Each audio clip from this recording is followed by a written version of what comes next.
heard pow, pow, pow, pow, pow, and it stopped. And I went, that's so weird. So I got up in my pajamas, go over to the balcony.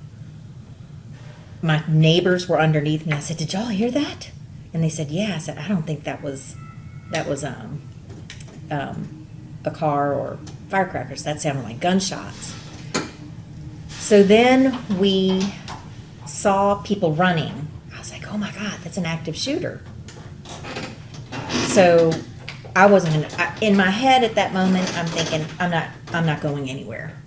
Okay. But then I saw people settle down and go back, and I heard the uncle go, ah! He was screaming, ah! So I'm thinking that's the victim. That's the person who shot. It sounded like a cry of agony. It was a cry of agony, but emotional, not physical. And they were crying out so then they're coming out looking for the ambulance. Where's the ambulance? Somebody help! So then they're looking for help, and they're going towards where the shooting was. So I'm thinking, okay, scene is safe. Somebody's hurt. Man down. I got things that could help. I'm an infusion nurse. I have a whole trunk full of stuff, right? But threw on some clothes, got my stuff out of my trunk, and ran over there. And you can hear my voice in the video. I'm a nurse. No, I'm a nurse. Because I wanted to let them know. So I started saying that from the bottom floor. And they said, take the elevator. So I came up the elevator. And they started pulling on me like to come quickly. And that's when I was like, no. Like, leave me alone. Because I was like this, too. I was scared. But I had to go. Because if somebody was shot in the leg, in the arm, somewheres where maybe they don't have the tourniquet on right. Maybe he finally does collapse and they don't know how to do CPR the correct way. I mean, for minutes, I could at least do that. And not only am I risking that, but legally I am not protected in the state of Texas. And for a Good Samaritan Act. So, because I am a nurse. So when I got there, I looked at him. His head was this way and up, and his eyes were rolled back and fixed. And I saw a pile of blood behind his head. I didn't see where the gun was shot. I've stopped for car accidents before. I never move the patient. Rule number 1, don't touch him. Because if it was something in his neck that could have been taken care of, I don't want to move his neck. And then he's paralyzed, then I'm in trouble, right? No, don't move it. People on social media are saying, why didn't you do CPR and this kind of thing? That would not be appropriate? That would not be appropriate, especially with a gunshot wound. You would never do CPR because you would be circulating the blood and the blood would go right out of the hole. So the first thing to do is to put pressure on the wound.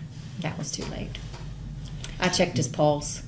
Plus, it was probably, I heard it 2:30ish or so. I was back calling my daughter. The phone call was at 3:16 in the morning. It's on my phone. 3:16 is when I called her. So I was already back, shook up. And when I called her, it was more like, ah! And she's like, Mom, so are you okay? Slow down. Because she's a nurse too. And so I'm calling her. I'm like, oh my God. Did you know who he was? No clue.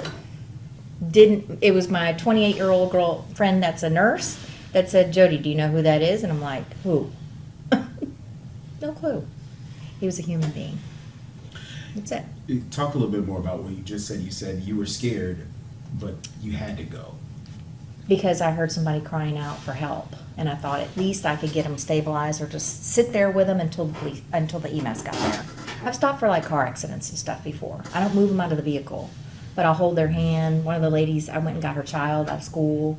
I took the child to the hospital. I could be helpful in other ways. I don't have to, and make sure EMS is getting there. So if CPR did need to be started, absolutely I'd start it. I might get in trouble, but. When you realized it was too late, you saw what you saw, and then the ambulance came. Did you stay for that? And then what happened after that? Because I know once, I didn't stay for the ambulance, but they were there. I heard they were there, so I left the scene. I was pretty shaken up. I checked his pulse. I checked the carotid pulse. I checked it on here. I checked again. And you knew he was coming. I can't pronounce someone dead, but I think he was deceased, probably. Assumptions are made. This is an assumption on impact, probably. didn't Okay. take long.